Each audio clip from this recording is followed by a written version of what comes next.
Perkenalkan, kami dari kelompok 1 pengantar manajemen KPK akan mempresentasikan hasil dan jawaban dari tugas mini case chapter 3. Perkenalkan, nama saya Rizky Agung Pambudi, NRP 130320252.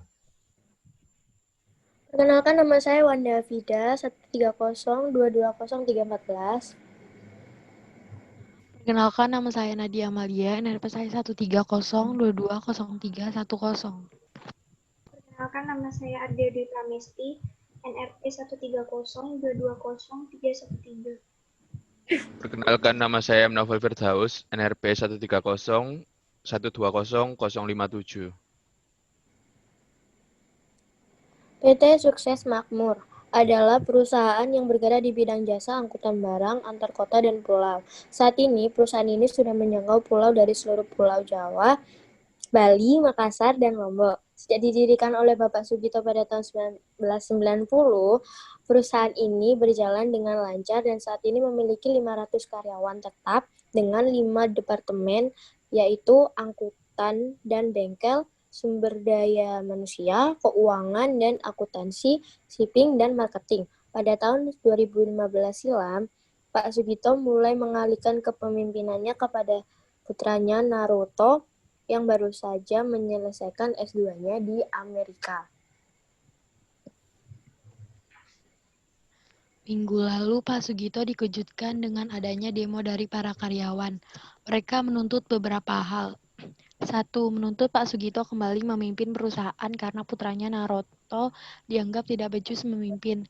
2. Menuntut perbaikan fasilitas kantor seperti komputer dan peralatan kerja lainnya yang dianggap terlalu tua sehingga menghambat produktivitas kerja. 3. Memberikan intensif yang layak bagi karyawan yang kinerjanya bagus. 4. Menuntut kejelasan isu adanya PHK massal karena COVID yang menyebabkan penurunan omset perusahaan. Menghadapi tuntutan tersebut, Pak Sugito segera mengadakan rapat tertutup dengan jajaran manajemen untuk mendapatkan info selengkapnya sebelum mengambil tindakan.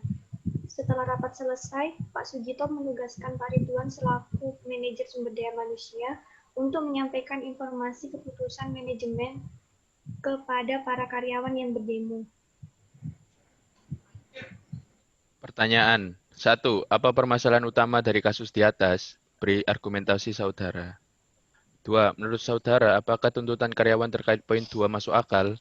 Beri argumentasi saudara. 3. Apakah pemberian insentif yang baik akan meningkatkan kinerja karyawan? Beri argumentasi. 4.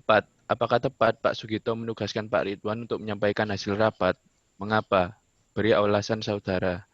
5. Menurut saudara, manajerial skill apa yang kurang dari Naruto sehingga dianggap tidak becus dalam memimpin? Beri argumentasi saudara. Saya akan menjawab pertanyaan dari nomor 1, yaitu apa permasalahan utama dari kasus di atas? Beri argumentasi saudara.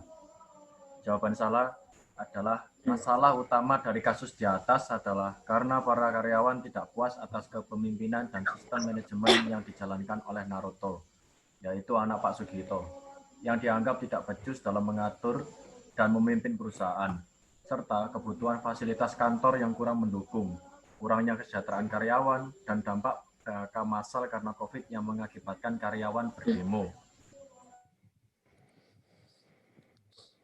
Saya akan menjawab pertanyaan nomor 2, yaitu menurut saudara, apakah tuntutan karyawan terkait poin nomor 2 masuk akal? Dari argumen saudara. Menurut saya sangat masuk akal, karena kemutakhiran teknologi memang bisa berdampak pada bisnis angkutan barang dan jasa.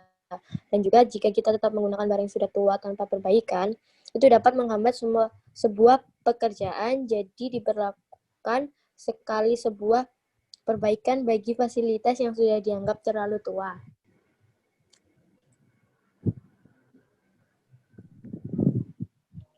Saya akan menjawab pertanyaan nomor 3. Pendapat saya, iya, karena pemberian intensif yang layak memang sangat dibutuhkan untuk membentuk suasana hati atau mood karyawan menjadi baik. Dan karyawan yang bekerja dengan suasana hati atau mood yang baik bisa meningkatkan kreativitas dan karyawan jadi semakin produktif. Dan akan lebih baik lagi jika intensif diberikan kepada karyawan yang aktif di perusahaan. Saya akan menjawab pertanyaan nomor 4. Apakah tepat Pak Sugito menugaskan Pak Ridwan untuk menyampaikan hasil rapat?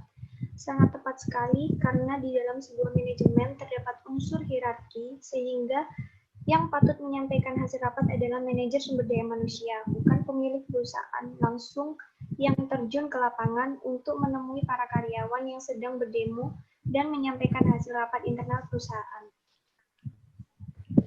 Saya akan menjawab pertanyaan nomor 5. Menurut saudara, manajer skill apa yang kurang dari Naruto sehingga dianggap tidak becus dalam memimpin?